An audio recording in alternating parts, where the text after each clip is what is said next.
Okay, so in this lesson I'm going to talk a little bit about Newton's method, also known as the Newton-Raphson method.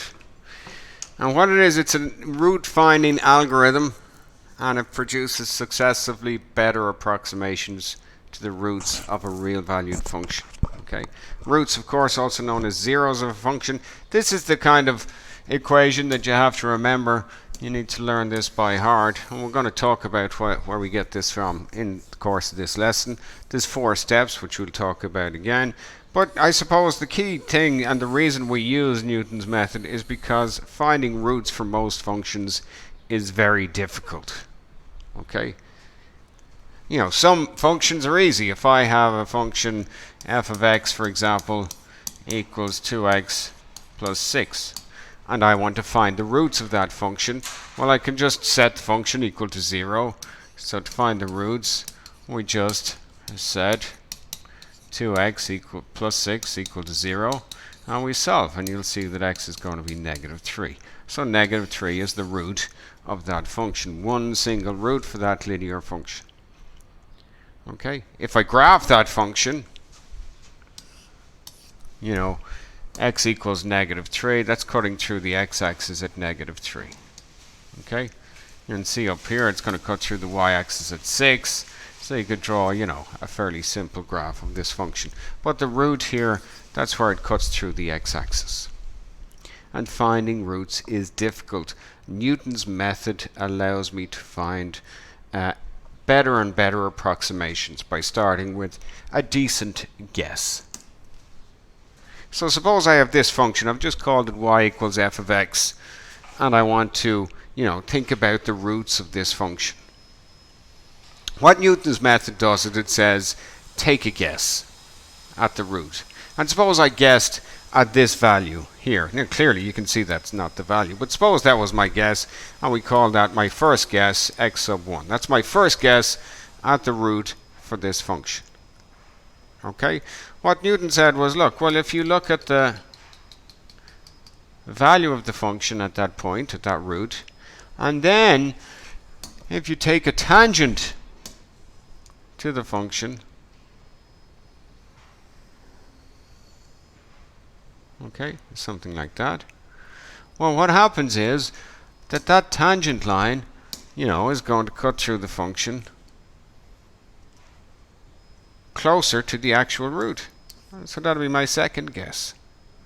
Okay, and then I can, you know, find the value of the function there at that root, and then I can find the tangent to the function at that root, and that's going to give me a better approximation. You can see there, even after just 2 iterations, we found a better value of that function. Okay, x sub 3. And that's going to give me the formula we're looking for. So if we think about this, is this the function where the y coordinates are always equal to whatever f of x is? And what I'm going to do is I'm going to derive the formula that you need to remember. But let's look at how we get it. So x sub 1 is the first root, and what I find is the coordinates of this point. This point will have coordinates x sub 1, comma, and then the function f of x sub 1, the function evaluated at that x sub 1. This tangent line I drew in here, let me just go over it so you can see the one. This tangent line, or the slope of the tangent, is the derivative of the function. So the slope of the tangent line is always the derivative of the function. So it's f prime, the derivative of the function, when, you know, x is x sub 1, is that root value. That's going to give me the slope of the tangent. So I can find the equation of this tangent line using, you know, basic junior cert coordinate geometry. Y minus y1 equals m times x subtract x1. Plugging in here, that's going to be y subtract my y coordinate, that's f of x sub 1 equals m, which is f prime of x sub 1, times x minus x sub 1.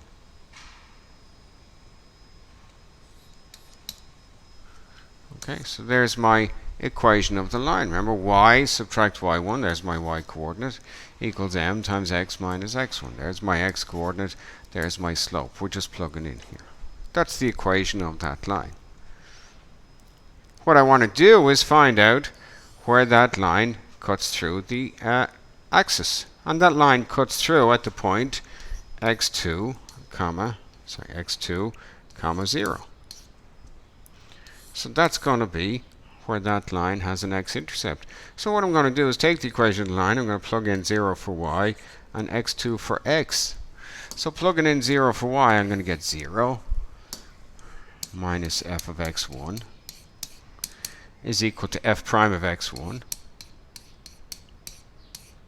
times x. You know, my x here, the x coordinate here of this point, that's my x2 minus x1. Okay, minus that x1. Let me just put in the substitution in blue. So minus x1.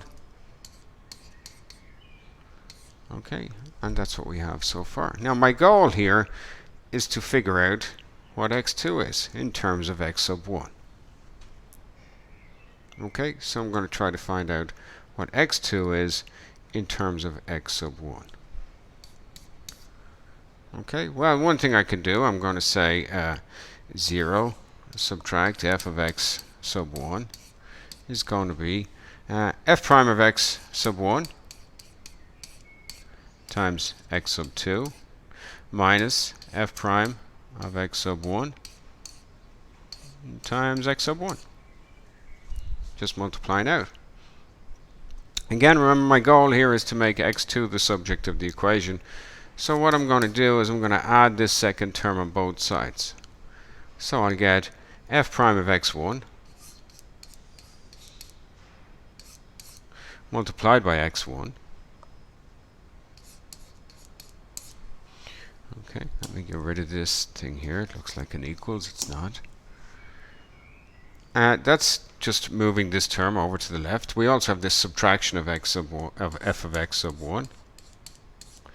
And that's going to equal to f prime of x sub 1 times x sub 2. Remember, my goal is to find out what x sub 2 is.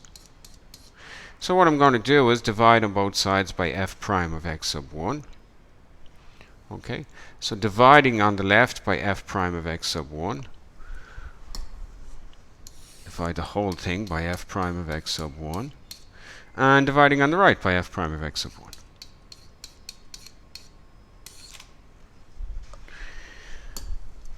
And so what we get here, well, there's going to be a couple of things will happen. In the first term here on the top, the f primes will cancel to leave me with x sub 1. And then we're going to have f of x sub 1 divided by f prime of x sub 1. And on the right hand side, these will cancel to leave me with x sub 2. So x sub 2 is going to be equal to whatever x sub 1 was minus f of x sub 1 over f prime of x sub 1. So that's how we can find a better approximation for the root. And x3, if I did the same process again, I won't go through it again, but you know, it's going to be the same thing. x3 we could find out would just be x2 subtract f of x sub 2 divided by f prime of x sub 2.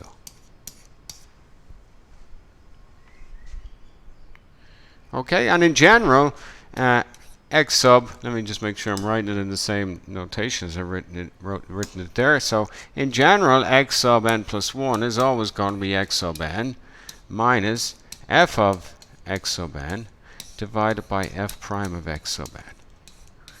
And that is Newton's method.